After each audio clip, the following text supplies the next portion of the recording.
erediens. Ons is bly julle kan ook op hierdie wyse inskakel saam met ons. Ons hoop dit is 'n wonderlike ervaring vir julle en 'n wonderlike geleentheid om saam met ons te wees. Ek weet nie of daar enige verjaarsdag is nie, of daar mense is wat verjaar hierdie tyd nie. Mag julle 'n vrolike verjaarsdag hê, mag julle dit geniet en mag dit ook 'n goeie jaar vir julle wees, ten spyte van die ander dinge wat die skommelinge, die dinge wat in ons land en in die wêreld aan die gang is, dat jy nog steeds die Here se genade kan beleef en ervaar, ook in hierdie tyd. En dan seën ook op enigiets anderste, huwelike, geboortes en dis meer ook, huweliksherdenkinge ook, mag dit 'n vrolike tyd vir julle wees. Onthou, jy kan altyd weer nou, wat ons nou nie by kerkweek kan by mekaar kom nie, kan jy nog steeds EFT, maak net seker, ons sal ook in die einde dit aansit so, dat ons bankrekening verander het, Absa wat toegemaak het hierso op Hubertina, en ons het oorgeskuif na FNB toe, so maak dit seker jy betaal die geld daar in die FNB bankrekening in. So ons sal die rekening ook vir jou gee, kan weer SnapScan ook vat aan die einde, en baie dankie ook vir almal wat so bydra lewer op hierdie wyse ook, ons waardeer dit ook, en sien dit ook raak. Nou ja, kom ons raak stil, ons bid saam, begin met die wotum, die seëngroet, en dan gaan ons lekker saam sing, lied 450, voordat ons dan by vandag se gedeelte gaan stil staan en saam gesels ook oor die boodskap en die tema van vanoggend ook. Here, U is groot, groter as wat ons ooit kan dink en kan besef. U is bo alle mag, alle kragte verhewe, bo die wêreld verhewe. Dankie dat ons U kan aanbid en U kan ken en U kan dien. Dankie dat U in ons harte ook lewe. En dankie dat ons 'n pad saam met U kan stap. Dat U ook vir ons kom leer, ons kom onderrig deur die woord en deur die Heilige Gees. En dat die woord kan gevestig word in ons lewens, dat dit kan groei, vrug kan dra, en dat ons hierdie saad wat ons oes van die woord ook kan saai, en kan help ook om uit te dra en uit te bou in U koninkryk. Aan U kom toe al die lof en al die eer tot in alle ewigheid. Amen. Liewe gemeente, genade, barmhartigheid en vrede vir julle van God die Vader, van die Here Jesus Christus en die Heilige Gees. Amen. Goed, lied 450 sing ons heerlik saam en dan sal ons daarvan af verder gaan met die woordverkondiging.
God is so wonderlik om te weet dat die drie-enige God altyd saam met ons is en by ons is en dat ons hom kan aanbid en loof en prys.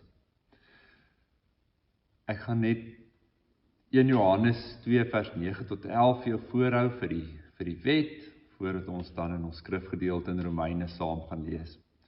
1 Johannes 1 vers 9 tot 11 sê, as ons beweer dat ons in die lig is, maar ons haat ons broer, dan is ons nog steeds in die duisternis.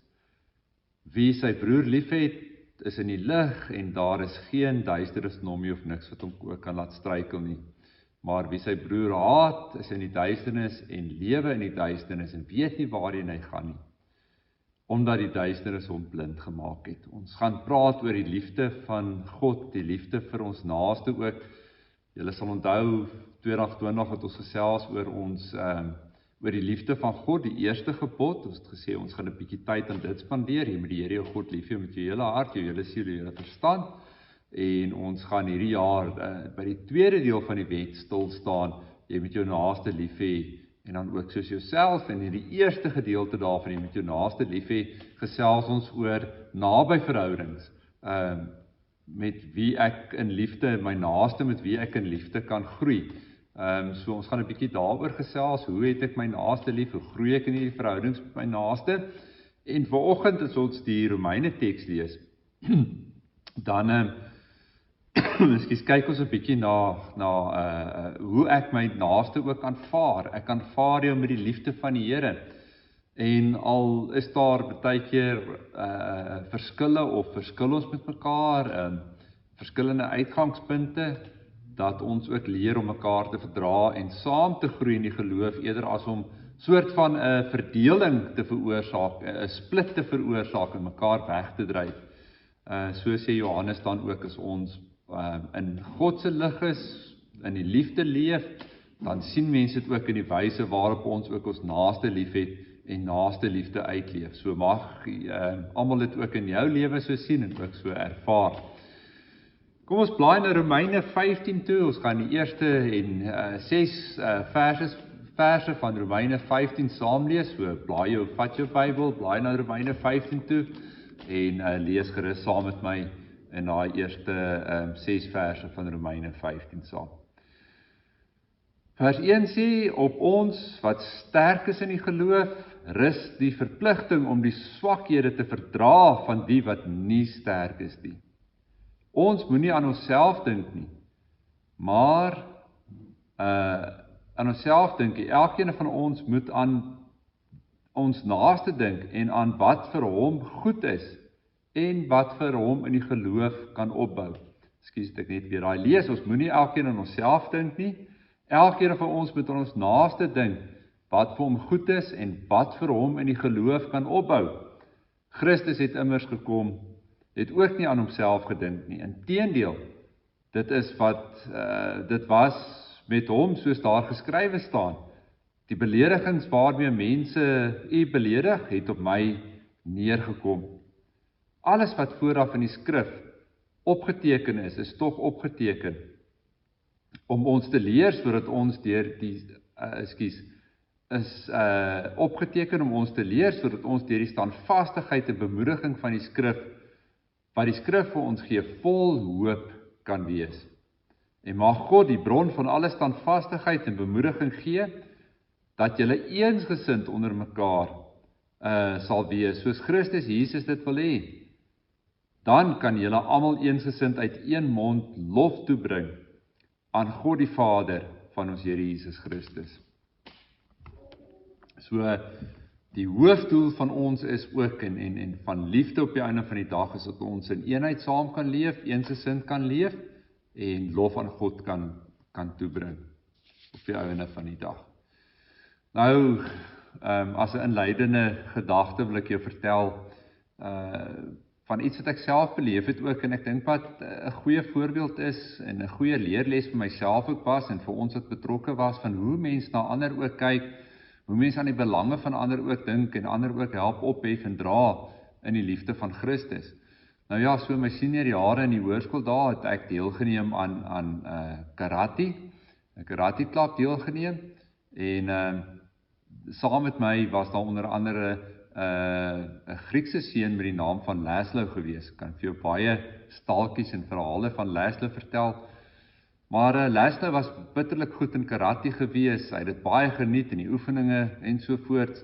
Maar as dit gekom het by die meer harder oefeninge, onder andere soos om 'n bietjie lang afstand of bietjie te hardloop, en die hardloop soms nou moes uithardloop vir opwarming, om die rugbyveld van die Elwesaal af, daar by die hoërskool en terug, was Laszlo nie altyd so lief daarvoor nie. Hy het altyd heel laaste aangekom, op sy stadigste gehardloop, en ja, jy weet, so gebeur het die een aand toe ons nou by die oefening is, dat die sensei soos gewoonlik vir ons sê, met die begin 'n bietjie opwarming, sê goed, daar gaan julle om Elwesaal, om die rugbyveld en terug, en en dan gaan ons gewoonlik weer verder aan met oefeninge.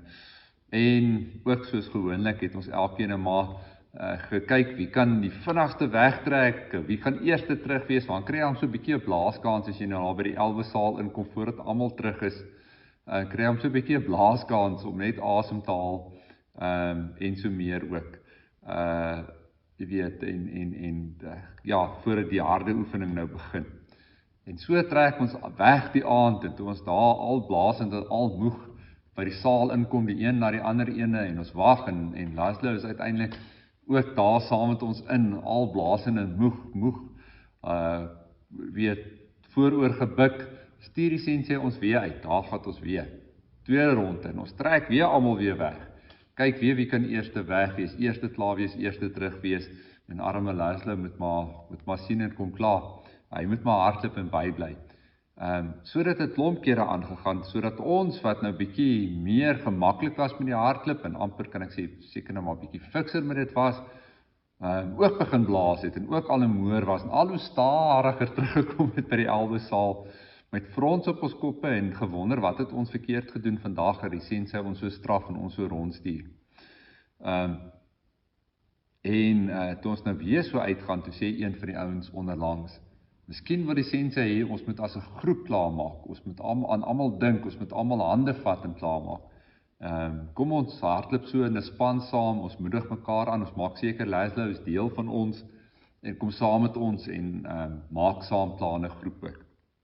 En so het ons gehardloop, en almal aangemoedig, as iemand agtergebly het, jy hom aangemoedig, en vir Laszlo ook, sy begin moeg raak het, vat hom in die hand, wag vir hom, staan hom by, en hardloop die hele ronde om die rugbyveld, terug na die Elwesaal toe, en kom daar so 'n groep manne saam aan, en toe ons so inkom, toe sê die sensei so ewe vir ons, ek het gewonder hoe lank gaan julle vat om te besef, dat almal deel is van die groep en van die span, en almal belangrik is. Dis sien, ons het miskien in ons binneste gedink, dat karate, alhoewel dit 'n klomp groepouens is, wat saam is, in 'n mate individuele sport is, waar ek net hoef te sorg vir my eie belange, en kompeteer teen die ander, en sorg dat jy net hier in die eerste posisies kom, en die ou wat laaste is, moet hom maar self uitsorteer, jy's in of jy's uit tipe van 'n houding, en 'n belangrike les geleer om te besef, dat dit nie altyd so werk nie. En dieselfde lyk dit vir my, vind plaas in kerke, dieselfde vind plaas onder gelowiges in die lewe, maar in die algemeen, en hier in Romeine ook, en was Paulus praat, en as 'n paar ander in Korintiërs, en ander, ons gaan nou ook daarna kyk, gedeeltes in die Bybel, waar hy baie soort gelyke gedagtes deel. Lyk dit vir my, was daar soos Paulus het doen, die sogenaamde sterkes, wat gesê het, ons is sterker in die geloof, en ons vat die pas, ons gee die pas aan, en julle ouens wat swak is in die geloof, en nie lekker verstaan nie, en nie wil bykom nie, reg of weg, as julle nie bykom nie, dan bly julle maar agter, maar moenie van ons verwag, om te draai, terug te draai, en julle ook nog te help dra, en julle by te kry nie. En hierdie spanning wat daar in Romeine onder andere in daai gemeente was, het 'n tweesplit veroorsaak, het die gemeente uit mekaar uitgedryf. En dan moet Paulus nou 'n brief kom skryf, en hy moet met hulle kom praat oor hierdie verskille wat daar is, en hy moet hulle sterk aanspreek, en hulle ook help hiermee, en hulle help om hierdie spanning op te los. Nou wanneer daar so wanbalans in 'n gemeente is, wanneer dinge so verkeerd is, dan kan jy miskien dit op 3 maniere aanspreek. Daar's 3 moontlikhede wat jy kan aanspreek. Paulus sou kon in sy brief skryf, en hy sou kon gekies het vir 3 moontlikhede. Die eerste moontlikheid wat hy kon geskryf het om die balans te herstel, die equilibrium weer reg te kry, daai mooi woordjie wat ook maar net verwys na balans reg te kry in die gemeente, was dit hy kon kant kies vir die sterkes. Hy kon geskryf het gesê, julle sterkes, julle het heeltemal die ding reg. Christus Jesus het vir ons gesterf, baie van hierdie eetgewoontes en gebruike en feeste, Sabbatsfeeste, nuwe maansfeeste en dinge is opgehef in Christus, het 'n nuwe betekenis gekry en julle moet die pas aangee en moenie bekommerd wees oor die ander ouens nie. Hulle sal self maar moet bykom en besef, dis die pas wat daar is, dis hoe jy stap en as jy nie gaan bykom nie, dan val jy nou maar uit die bus uit en klaar. Of 'n tweede moontlikheid, sou Paulus kon gegaan het gesê het, nee jong, hierdie swakkes in die geloof is tog maar reg. En die swakkes sou kon saamstem. Hulle sou gesê het, weet julle, ons is maar net versigtig. Ons wil net nie weer te fout maak dalk nie en te maklik in die strik trap. Jesus sê vat die smal pad, nie die breër pad nie. Ons maak maar net seker dat die smal pad waarop ons loop regtig die smal ene is en reg geloop is en al die reëls en die dinge in plek is en so meer. En dat hulle vir die sterkes en dat Paulus vir die sterkes kon sê, dis eintlik wat julle moet doen. Dit is beter om versigtig te wees, hoe sê die gesegde, liewerste bang Jan as dooie Jan. Wees eerder versigtig, volg eerder daai pad, as wat julle nou te gemaklik raak en alles oorboord gooi. Wat ook gebeur het, dit is so dat dit gebeur het, dat mense gesê het, maar Christus het vir ons gesterf aan die kruis en alles is opgehef, die genade is so groot dat ons nou maar kan aanhou sondig, soos Paulus op 'n stadium ook, ek dink ook in Romeine en in Korintiërs soortgelyke boodskappe moes uitstuur, beteken dit dat ons kan aanhou sondig? Nee, Christus het vir ons gesterf, juist sodat ons die regte lewe moet leef volgens dit wat God wil hê en wat sy wil is. So dit is definitief ook so dat Paulus hulle sou vermaan dan ook aan albei kante toe. En daarom kom Paulus en hy vind eintlik die goue middeweg. Hy sê kom ons gaan vind 'n goue middeweg. Jy weet, en 'n goue middeweg is 'n ding wat mense nie altyd lief is vir om te vind nie. Mense voel dit is kompromie, mense voel dis onnodig, mense voel allerlei dinge daaroor. Dis 'n tydmors. Ons gaan nooit tot 'n ooreenkoms kom nie. As ons 'n goue middeweg het, dan is dit maar so anything goes amper 'n tipe van 'n ding. En ek dink ons moet versigtig wees om dit so te sien. En ons gaan dit nou sien ook, dat Paulus, as hy werk na die goue middeweg toe, dan is sy gedagte dat hy sê, ons moet na mekaar toe groei. Die swakkes na die sterkes toe, en die sterkes met die swakkes na die swakkes toe, en uiteindelik saam groei na 'n punt toe waar ons saam die Here kan loof en prys. En om dit te kan doen in die lewe, in 'n verhoudings ensovoorts, net soos wat ons moes geleer het met die karate ook, beteken dit dat jy baie keer die swakkeres in die hand moet vat, baie keer hulle moet optel en hulle saam met jou moet vat op hierdie pad van geloof, en baie keer net moet wag, en dat almal weer by is en saam met jou by is, sodat julle saam kan groei en goeie kommunikasie is. En dis wat Paulus wil sê. Hy sê natuurlik ook, hy sê, op die sterkeres rus daar 'n groter onus, 'n bietjie van 'n groter verantwoordelikheid, as ek daar lees, dan sê hy, julle wat sterker in die geloof is, julle is die ouens wat julle pas 'n bietjie stadiger moet maak, sonder om enigiets aan te pas, sonder om iets te verander noodwendig, kan julle die pas 'n bietjie stadiger maak, pas 'n bietjie aan by die ouens, wag vir hulle, julle gaan tog nie agterraak nie, maar laat hulle nie agterraak nie. En dan sê hy ook vir die swakkeres in die geloof, maar julle moet ook nou nie so stadige pas wil handhaaf en so gemaklik wil raak dat almal vir julle moet wag, dat julle uiteindelik heeltemal agterraak nie en met baie goeie bedoelings dalk, met die regte motiewe agterraak nie. Ek het 'n bietjie verder gaan navors hieroor om dit nog beter te verstaan. En as jy gaan kyk, soos ek nou gesê het, is daar verskillende tekste waar Paulus hierdie aanspreek, in Romeine 14, in 1 Korintiërs 8 vers 1 tot 13, in 1 Korintiërs 10 vers 14 tot 33, Galasiërs 4 vers 10 tot 11, en Kolossense 2 vers 16 en 17, en dan ook 20 tot 21, is daar soortgelyke dinge wat Paulus aanspreek, gesprekke wat hy met die gemeentes het.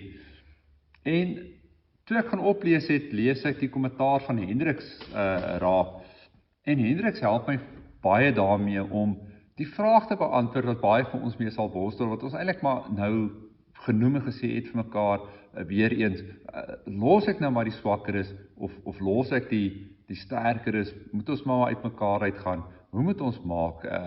Baie keer dan sal mense sê, As ek my broer laat struikel, moet ek liewerste nie, maar beteken dit, daai broer wat swak is, en dalk Paulus gaan ook verder in die Korintiërs teks, dan sê hy, maar ek kan ook nie my gewete laat bind nie, so daar's tog 'n groei, daar's ook tog 'n deel waar Paulus gaan in daai Korintiërs teks en sê, maar ek kan nie net die broer wat swakker is los nie, hy moet tog groei in die geloof, hy moet iewers te kan kom, dat sy gewete nie maar net gebind word deur wettisisme nie, oor verkeerde dinge gebind word, en dan is die genade immers, kom ons sê verniet of nie reg verstaan nie.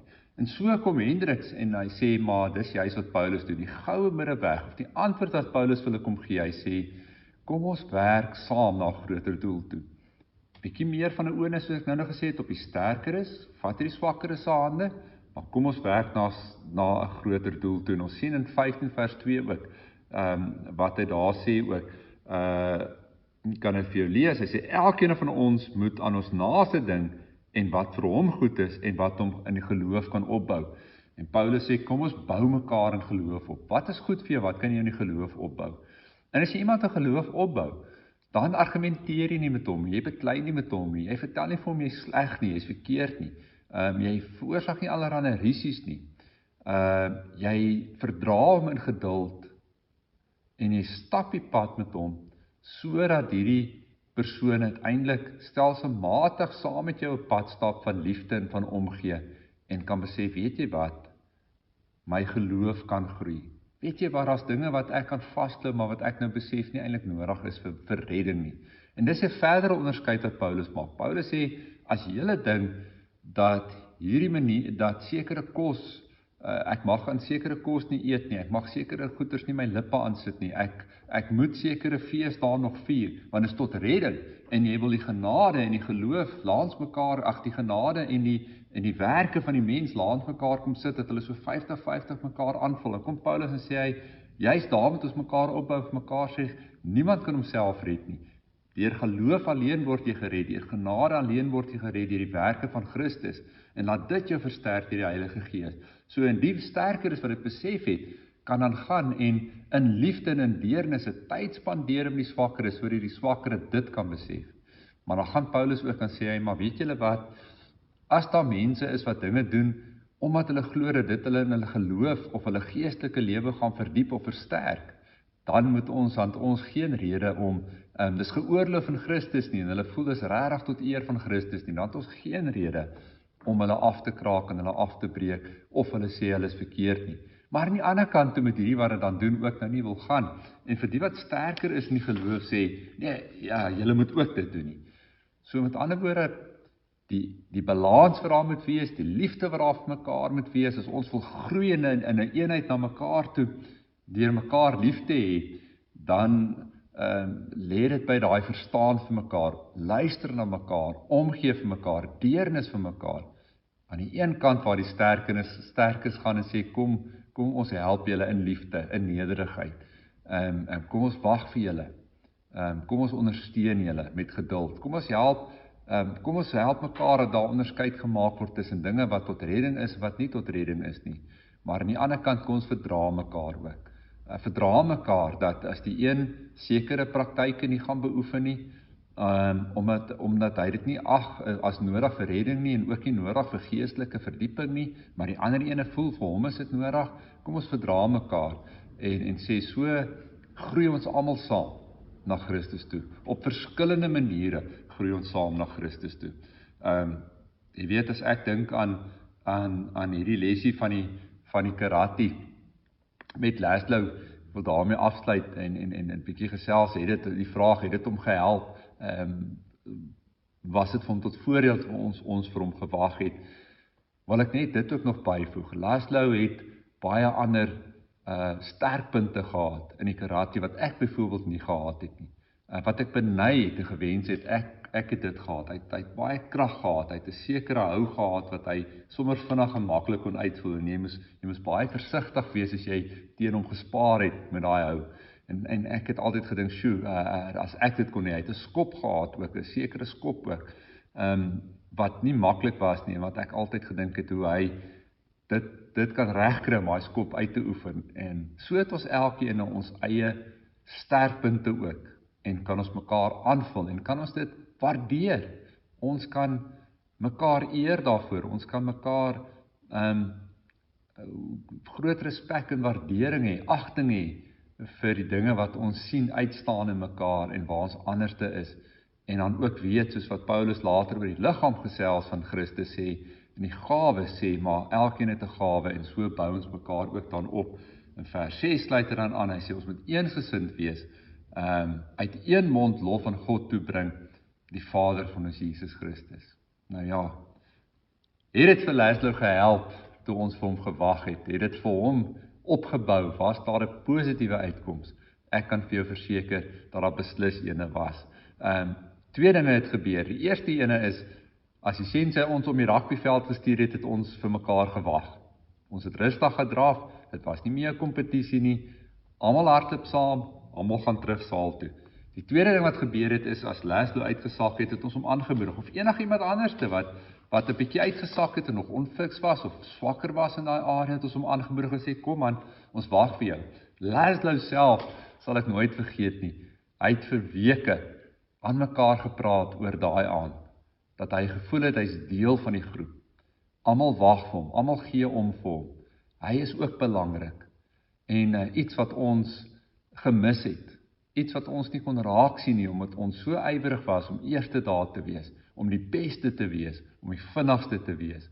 Soveel keer in die lewe gebeur dit, dat mense miskyk, mense plattrap, mense minag, onbewuslik, omdat jou eie eer, jou kompetisie wat jy met jouself en ander het, wat jy dink vir jou reg is, vooropgestel word, en jy dan ander mense nie raak sien nie.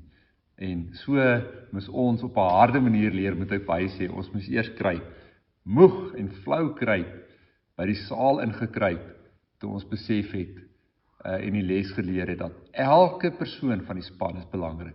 Liewe broers en susters, liewe gemeente, waar jy is, daar ook gelowiges wat ingeskakel is, laat ons dit onthou.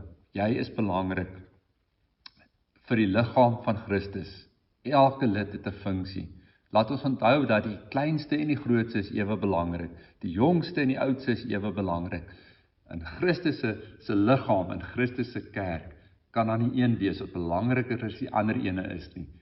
Almal dra eweveel gewig, eweveel belang. Laat ons mekaar in liefde verdra, laat ons mekaar opbou in die geloof. En as jy en gaan doen diep ondersoek in jou lewe ook. Maak seker dat as daar dinge is wat jy dink belangrik vir jou is, of wat jy wil nakom, dat daai dinge regtig tot redding is. Met ander woorde, dat jy nie probeer 'n 50-50 geloof het nie.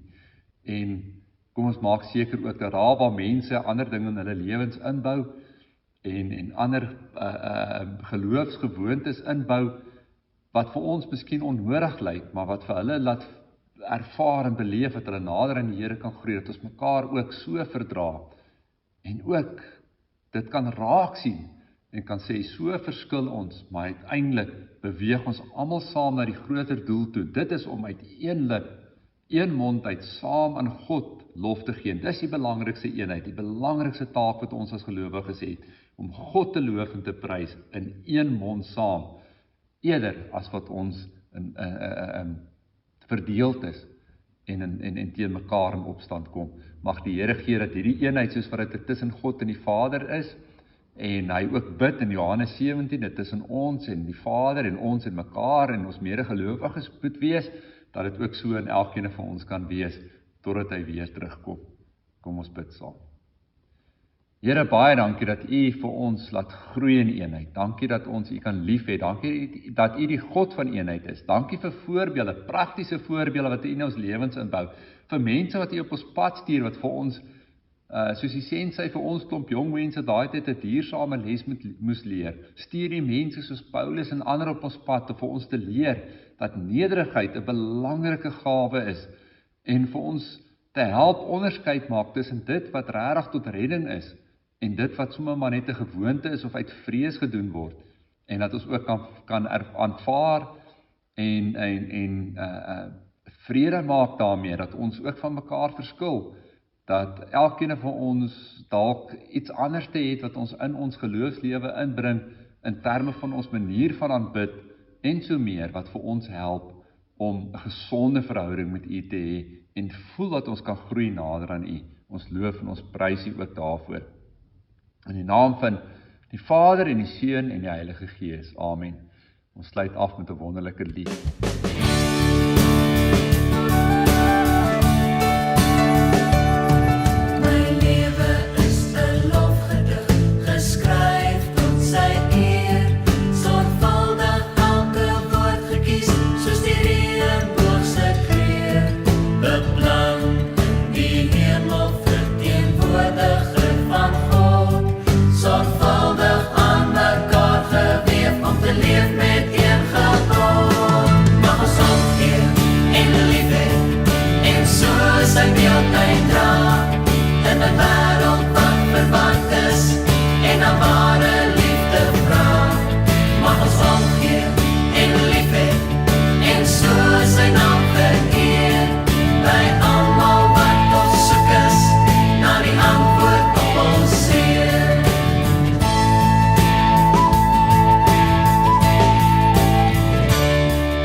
Leef in liefde en eenheid, leer om te verdra en groei in verdraagsaamheid en help mekaar ook om nader aan God die Vader te beweeg deur geduld, deur liefde en in nederigheid ook. Amen.